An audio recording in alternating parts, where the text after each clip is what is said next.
ব্রাদান মিল্লাত ইসলাম। কথা যদি বুঝতে পেরেছেন তো একটু আগে বাড়ি। আজ আমার বক্তব্য বা আমার উলামায়ে কেরামের বক্তব্য এখানে শুননেওয়ালারা কেউ নেককার আছে, কেউ গুনাহগার। সেন্টিমিটারে নেবেন না, বুঝাবার জন্য বলছি যে আমাদেরকে গুনাহগার এই মৌলবি কোনখান থেকে আসছে গো, সবকে খালি গুনাহগার আর পাপাচার বলে চলে যাচ্ছে। না না, আপনাদের বোঝানোর জন্য বলছি। আপনারা সবাই ভালো ভালো মানুষ, আল্লাহ যেন আপনাদের আরো ভালো করে, বলুন আমিন। আমি বড় গুনাহগার। এই জায়গায় শুননেওয়ালা শ্রোতা কেউ গুনাহগার, কেউ নেককার, কেউ চোর, কেউ ডাকাত, কেউ আমির, কেউ গরিব, আছে না? ফারাক আছে না? এই শুননেওয়ালারা যদি কোনো আলিমের বক্তব্য না শুনে তো কোনো যায় আসে না। মাহফিল খালি আছে তো কি হলো, দেখতে খালি। জানেন এই জায়গাতে আমরা ছাড়া আরো কোন মখলুক এই জায়গাতে এসেছে আজকে বক্তব্য শোনার জন্য, হাদিস কোরআনের বর্ণনা শোনার জন্য? আমরা বাদেও অদৃশ্য মখলুক এখানে উপস্থিত হয়েছে। সে অদৃশ্য গায়েব যাকে আমরা দেখতে পাচ্ছি না, তারা এখানে শুরু থেকে এসে আছে। আমরা এসে চলে গেলাম, অনেক কেউ আছি, বেশিরভাগই চলে গেলাম। কিন্তু যারা অদৃশ্য, যাদের আমরা দেখতে পাচ্ছি না, ওরা শুরু থেকে এসেছে। আর যতক্ষণ সভাপতি সাহেব সমাপ্তি ঘোষণা না করবে, ওরা এখান থেকে একটুকু লড়াচড়া, কিন্তু একটুও লড়াচড়া করবে না। সেটা সেই মখলুকটা কে বলুন তো? আল্লাহর রহমতের ফেরেশতারা, বলুন সুবহানাল্লাহ। আল্লাহর রহমতের ফেরেশতারা স্বয়ং এই জায়গাতে এসে উপস্থিত। বাস যখনই আউযু বিল্লাহ থেকে শুরু হয়েছে, ওনারা এসে গেছেন। আর যতক্ষণ পর্যন্ত খতম না হবে, ওনারা এখান থেকে যাবেন না। আর এই মাহফিল যত দূর পর্যন্ত শেষেছে, এই জায়গাটুকু থেকে নিয়ে আসমান পর্যন্ত, আরশে ইলাহি পর্যন্ত তারা ভিড় লাগিয়েছে। ভিড় রিওয়ায়াতের মধ্যে এসেছে যে ওরা এমন ভিড় লাগিয়েছে যে ঠেলা ফেলা হয়ে যায়, ওদের দাঁড়াবার মতো জায়গা থাকে না, এত এসেছে। এই জন্য আমার একটা অভ্যাস, আমার 21 বছরের জীবন এই লাইনে, আমি কোনো মাহফিলে কোনোদিন ভুল করেও এই কথাটা বলি না যে লোক নাই তো আমি বক্তব্য কাকে শোনাবো। এই রিওয়ায়াতটা যখন থেকে আমি পড়েছি, আমি এই কথা ব্যক্ত করি না যে মানুষ নাই তো আমি কাকে শোনাবো। কারণ আমার বিশ্বাস আছে, আমি আপনি কেউ নেককার, কেউ গুনাহগার। আমি আপনি নাই শুনলে কে হবে? আল্লাহর রহমতের ফেরেশতারা তো শোনার জন্য প্রস্তুত আছে। ওরা তো আমার কথা শুনছে। আর শুনছে শুধু না, কালকে আপনি বাজারে গিয়ে হয়তো কেউ আমার নিন্দা করবে, কেউ আমার আবার প্রশংসা করবে, কিন্তু যারা শুনতে এসেছে আল্লাহর ফেরেশতা, রহমতের ফেরেশতা, এরা কি করবে? এদের কথাগুলো শুনুন। ব্রাদান মিল্লাত ইসলামিয়া ওয়া ভাইরা, যখন জালসা খতম হয়ে যাবে, মাহফিল খতম হয়ে যাবে, সমাপ্তি ঘোষণা, এরা তখন আসমানের দিকে যেতে লাগবে। যেতে যেতে কোথায় পৌঁছাবে? সিদরাতুল মুনতাহা পর্যন্ত পৌঁছাবে, যেখানে জিবরিল আলাইহিস সালামের থাকার জায়গা, থাকার স্থান। ওই জায়গাতে পৌঁছানোর পর আল্লাহ রাব্বুল আলামিনের পক্ষ থেকে আওয়াজ আসবে, ও আমার রহমতের ফেরেশতারা, তোমরা কোথা থেকে এখন আগমন ঘটালে? কোনখান থেকে তোমরা আসলে? আচ্ছা বলুন তো, আল্লাহ জানেন কি জানেন না? আল্লাহ জানেন না যে কোথা থেকে আসলো? আল্লাহ জানেন, কিন্তু মর্যাদা সম্পন্ন বিষয়টাকে করার জন্য আল্লাহ প্রশ্ন করছেন। মাস্টার যেমন ছাত্রদের প্রশ্ন করে, তার মানে এটা নয় যে মাস্টার জানে না। মাস্টার প্রশ্ন করলো, বলো তো বাংলার রাজধানী কোথায়? আপনি কি বলবেন যে মাস্টার সাহেব কি জানে না, যে জিজ্ঞাসা করছে? তো বলবেন না, না না, এটা প্রশ্ন করা হলো ছেলের উৎসাহ এবং তার ভিতরে এই জ্ঞানটা এসেছে কিনা। হ্যাঁ, এতটুকু যদি সাধারণ জ্ঞানে আমরা বুঝতে পারছি, তাহলে তো বুঝে নেওয়া উচিত। আল্লাহ জিজ্ঞাসা করছেন, তো আপনি তো এমনও প্রশ্ন আজকে কিছু লোক করছে, নবী আমার জায়গা মতো কোন প্রশ্ন করেছেন সাহাবাদেরকে, তো বল ওই জায়গাতে কি বলছে? আজে বাজে ভাষা। না, নাউজুবিল্লাহ, নবী এটা জানতেন না, ওই জন্য প্রশ্ন করেছেন।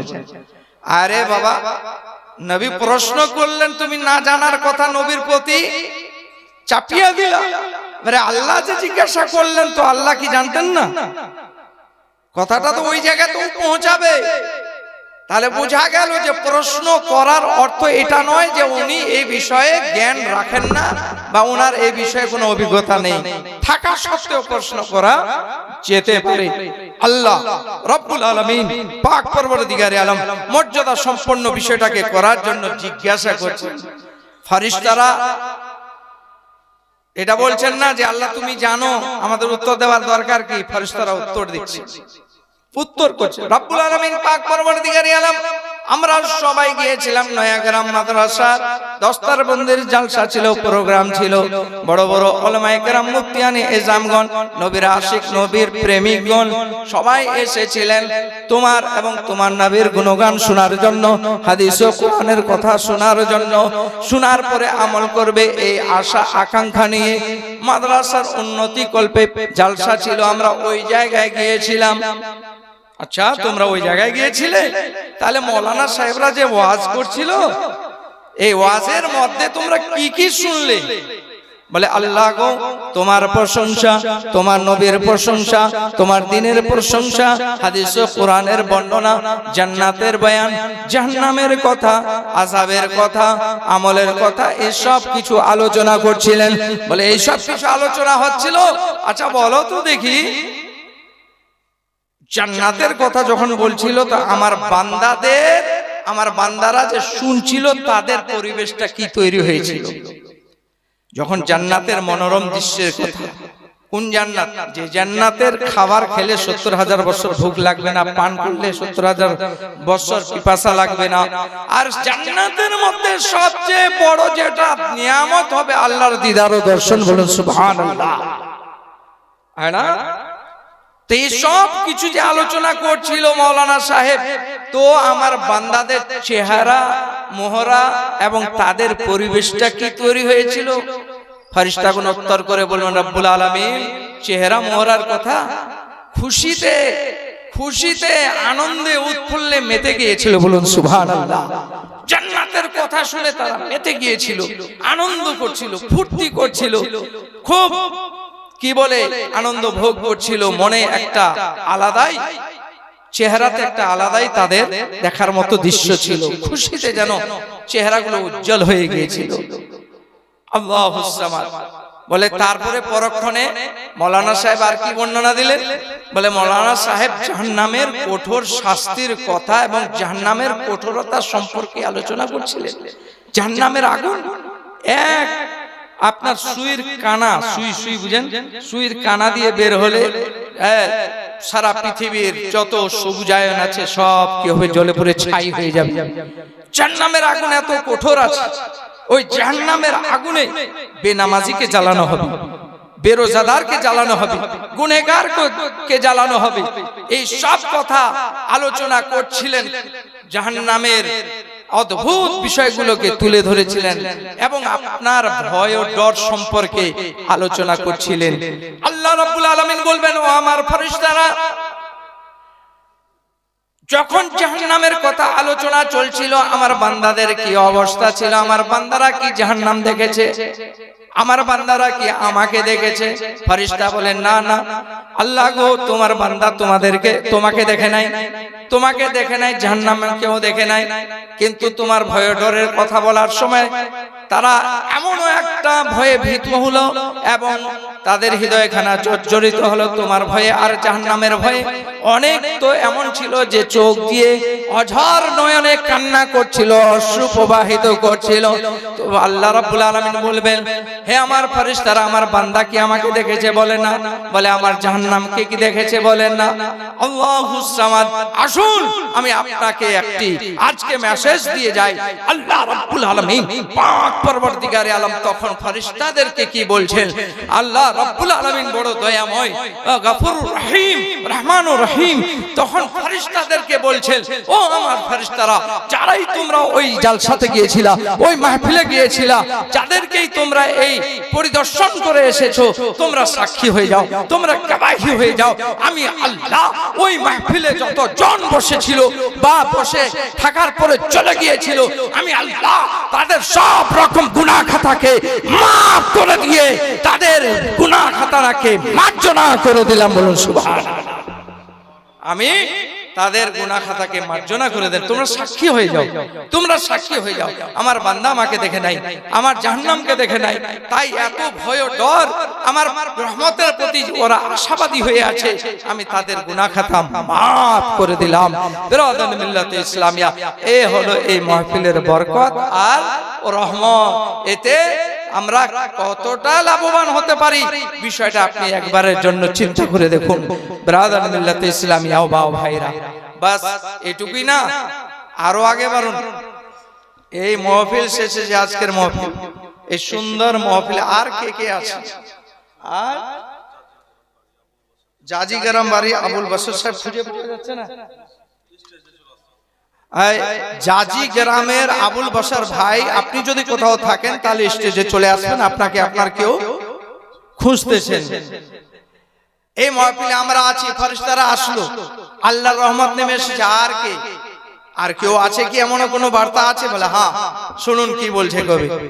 নিকহতো নূর কি বারিশ মে आज हम सब नहाए हुए हैं। सुभान अल्लाह।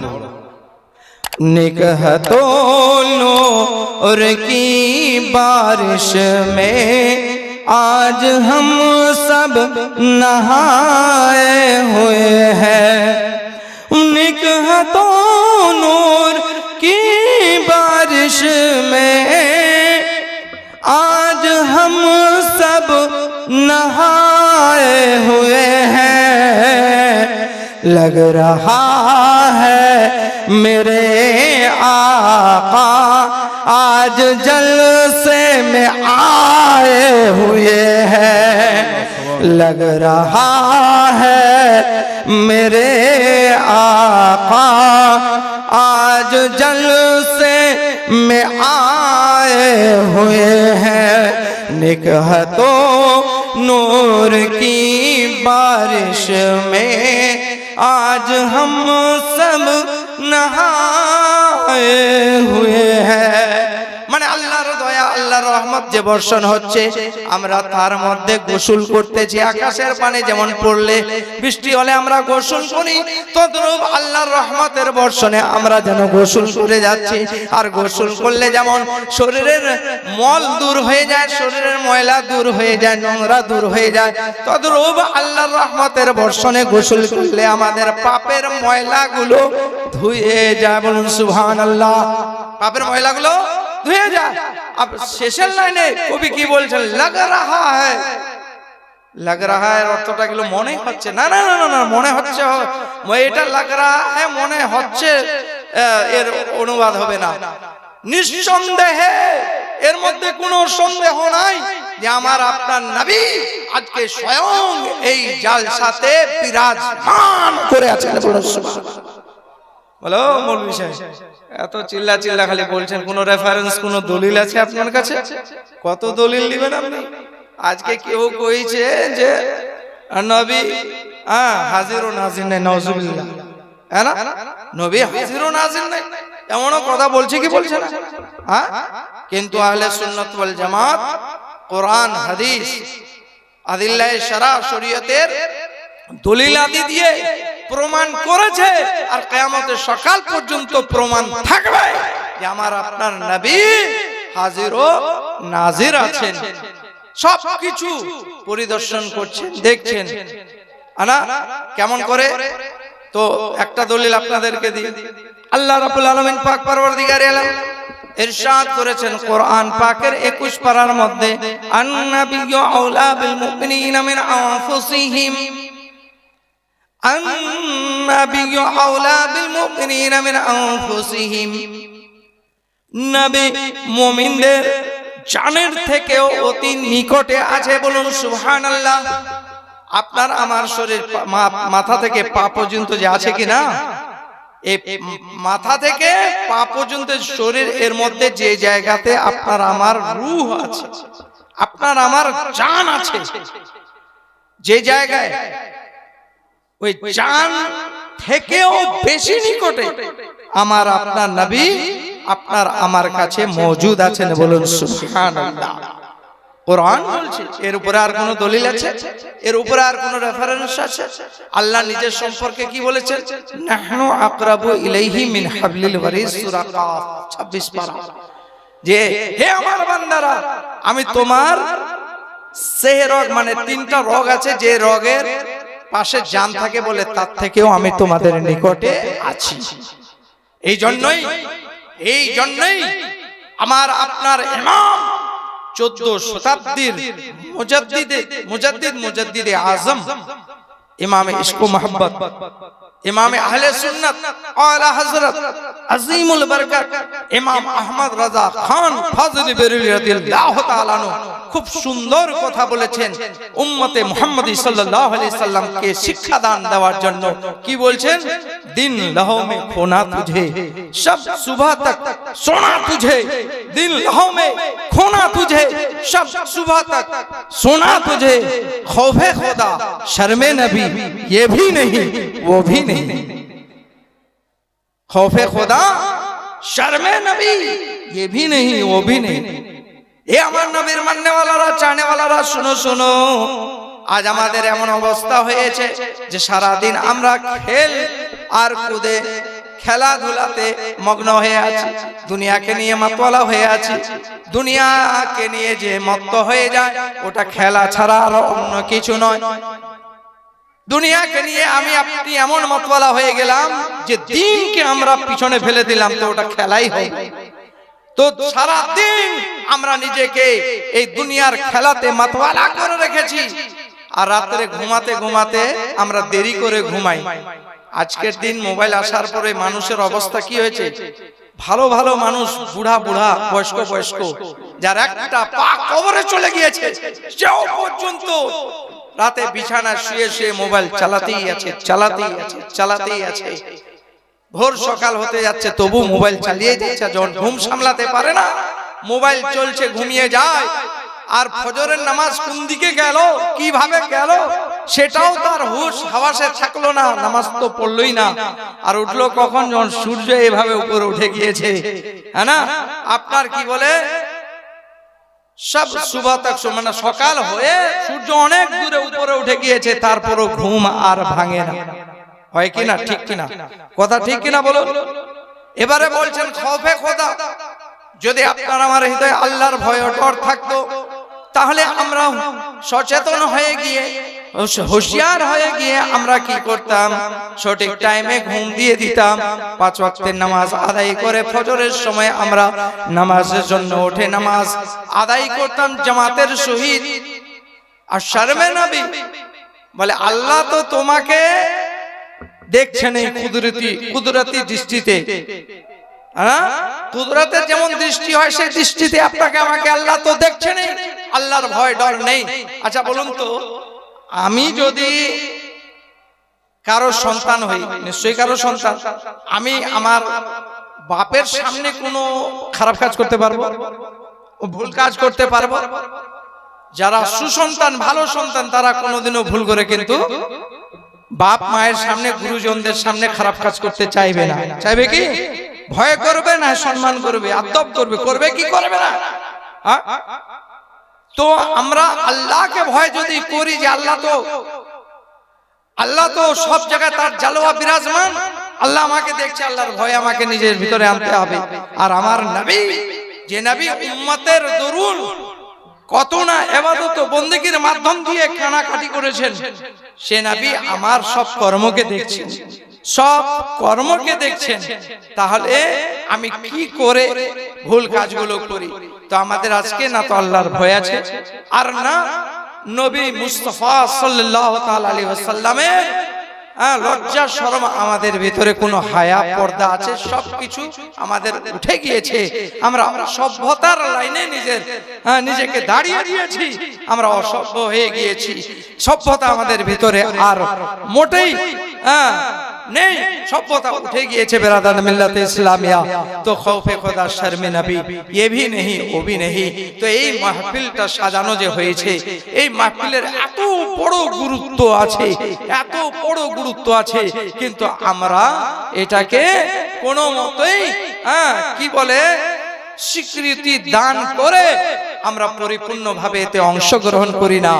যখন মন করে উঠে চলে যাই, আর যখন মন করে আমরা এসে বসে যাই, এটা নিজেরই ক্ষতি, অন্য কারো না।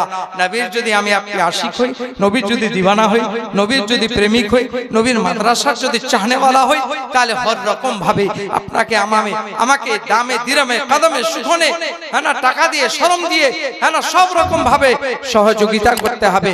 কারণ নবীর আশিক, নবীর প্রেমিক, নবীর দিওয়ানাদের ভাষা আলাদা, কথা আলাদা। কি বলছে কবি শুনুন।